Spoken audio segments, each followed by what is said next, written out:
This channel does not promote any violent, harmful, or illegal activities. All content provided by this channel is meant for an educational purpose only. আরো একটি গুরুত্বপূর্ণ খবরের দিকে নজর রাখা যাক। পলিগ্রাফ টেস্টে ধৃত সঞ্জয় রায়ের বয়ানে চরম অসঙ্গতি।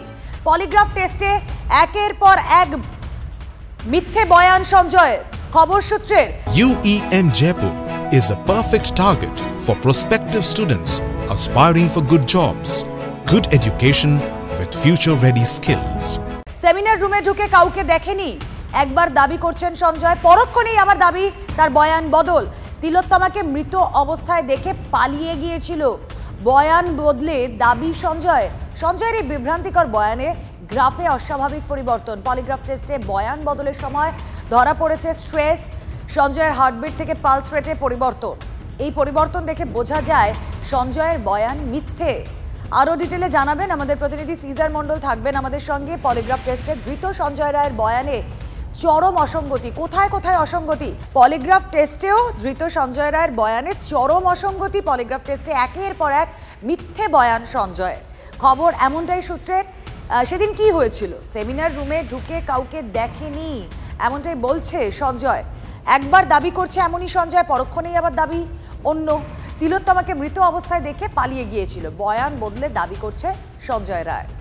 কথা বলবো, আমাদের প্রতিনিধি সিজার মণ্ডল রয়েছেন সঙ্গে। সিজার, পলিগ্রাফ টেস্টেও বিস্তর অসঙ্গতি মিলছে, কোথায় কোথায় এক্স্যাক্টলি এই অসঙ্গতিটা? একদমই সিবিআই হেফাজতে আসার পর বিভিন্ন সময় সঞ্জয় রায়ের বয়ানে বেশ কিছু অসঙ্গতি খুঁজে পেয়েছিলেন সিবিআই আধিকারিকরা। যেমন তিনি নিজেকে বেশ কয়েকবার নির্দোষ প্রমাণ করার চেষ্টা করেছিলেন। তিনি দাবি করেছিলেন তিনি ওই ঘরে, অর্থাৎ সেই সেমিনার রুমে ঢোকেননি। কখনো তিনি দাবি করেছিলেন তিনি বাইরে থেকে উঁকি মেরেছিলেন। কখনো বলেছেন যে তিনি ঢুকেছিলেন কিন্তু সেই ঘর ফাঁকা রেখেছেন। আবার পলিগ্রাফ টেস্টের সময় যেটা জানা যাচ্ছে, তিনি দাবি করেছেন সেই সময় নাকি তরুণী মৃত ছিল এবং তিনি সেই কারণে ভয় পালিয়ে গেছেন।